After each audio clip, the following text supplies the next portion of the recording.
అందరికీ నమస్తే. ఈరోజు మన మౌత్ వాటరింగ్ ఫుడ్స్‌లో రాగి పిండితో కేకు చేయబోతున్నాం గైస్. మైదా పిండి లేకుండా, చక్కెర లేకుండా ఎంతో స్పాంజీగా, టేస్టీగా ఉండి రాగి పిండితో రాగి కేకు చూపించబోతున్నాను గైస్. ఈ రాగి పిండితో మనం కేకు చేయడం వల్ల మనకు ఆరోగ్యానికి కూడా మంచిది గైస్. మనం ఈ మైదా పిండితో కాకుండా ఇట్లా రాగి పిండితో ఒకసారి చేసి చూడండి. చాలా అంటే చాలా బాగుంటుంది. అందరూ తప్పకుండా ట్రై చేయండి గైస్. దీనికి ముందుగా స్టవ్ పైన ఒక గిన్నె పెట్టేసుకొని దాంట్లో ఒక స్టాండ్ వేసేసుకొని ఒక 10 నిమిషాలు ప్రీహీట్ చేసుకోవాలి. అంతలోపు మనము మిగతా ప్రాసెస్ చూద్దాము. ఇప్పుడు ఒక బౌల్లోకి 3/4 కప్పు బెల్లము, అలాగే 1/2 కప్పు పెరుగు, అలాగే 1/4 కప్పు కాచి చల్లారబెట్టుకున్న పాలు, 1 టీ స్పూన్ వెనిలా ఎసెన్స్ వేసుకొని బీట్ చేసుకోవాలి. మీ దగ్గర బీటర్ లేకపోతే మిక్సీలో వేసుకోండి, సరిపోతుంది. నా దగ్గర బీటర్ ఉంది కాబట్టి ఇలా చేసుకుంటున్నాను.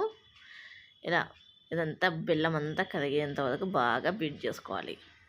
ఇలా బెల్లం అంతా కరిగిన తర్వాత దీంట్లోకి 1/4 కప్పు రూమ్ టెంపరేచర్లో ఉన్న బటర్ వేసుకోవాలి. ఈ బటర్ వేసుకున్న తర్వాత బాగా బీట్ చేసుకోవాలి. అంత బాగా కలిసేట్లుగా బీట్ చేసుకోవాలి. ఎప్పుడైనా చెప్తున్నాను చూడండి గేస్, ఎప్పుడు మీరు కేక్ చేసుకున్నా ప్రతి ఒక్క ఇంగ్రీడియంట్ మనకి రూమ్ టెంపరేచర్లోకి ఉండాలి. ఫ్రిడ్జ్లోది అవి ఉండకూడదు.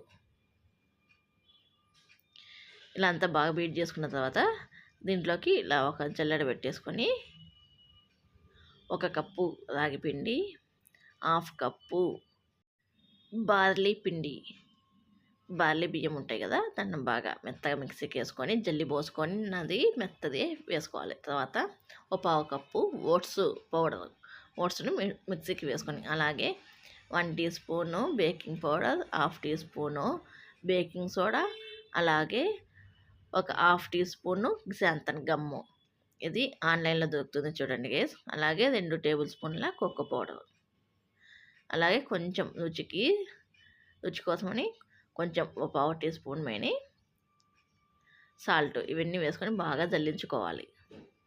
ఇలా మనము జల్లించుకోవడం వల్ల పిండిలోకి గాలి ఏర్పడి ఈ కేక్ అనేది చాలా బాగా వస్తుంది. ఇలా ఇవన్నీ జల్లించుకున్న తర్వాత దీన్నంతా ఒకే డైరెక్షన్లో కానీ కట్ అండ్ ఫోల్డ్ మెథడ్లో కానీ బాగా కలుపుకోవాలి. అలా లేకపోతే మీ దగ్గర విస్కర్ ఉంటే అంతా ఒకే డైరెక్షన్లోకి తిప్పుకోండి గైస్. నేను స్పాచ్లో ఉంది కాబట్టి స్పాచ్లోతో కట్ అండ్ ఫోల్డ్ మెథడ్లోకి కలుపుకున్నాను. తర్వాత మనకి పిండి గట్టిగా ఉంది కాబట్టి కొన్ని నీళ్లు పోసుకొని, నీళ్ళు లేదా పాలైనా వేసుకోవచ్చు, వేసుకొని ఇట్లా బీట్ చేసుకోవాలి. మనకు పిండి అనేది కన్సిస్టెన్సీ మరి గట్టిగా ఉండకూడదు, అలాగని లూజుగా ఉండకూడదు, మీడియం కన్సిస్టెన్సీ ఉండాలి. మనకి కొంచెం జోరుగా ఉందనుకో పిండి, మనకు లోపల కేకు అయిన తర్వాత ముద్ద ముద్దగా వస్తుంది. అలా గట్టిగా ఉంటే మరి పొడి పొడిగా వస్తుంది. కాబట్టి మీడియంగా మనకి ఉండాలి. ఇప్పుడు ఒక కేక్ మౌల్డ్ తీసుకొని దాంట్లోకి చుట్టూ నేను బటర్ అప్లై చేసుకున్నాను, కింద చుట్టూ అందు. తర్వాత దీనిపైన కొంచెం కోకో పౌడర్ వేసుకొని మొత్తం అంతా బాగా డస్ట్ చేసుకోవాలి. ఇలా డస్ట్ చేసుకున్న తర్వాత మనం ముందుగా ప్రిపేర్ చేసుకున్న రాగి కేకు బ్యాటర్ ఉంటుంది కదా, దాన్ని అంతా వేసేసుకోవాలి. ఇలా వేసేసుకొని తర్వాత ఒకసారి ట్యాప్ చేసుకోవాలి. ఇలా ట్యాప్ చేసుకోవడం వల్ల ఎక్కడన్నా ఎయిర్ బబుల్స్ ఫామ్ అయ్యింటే పోతాయి.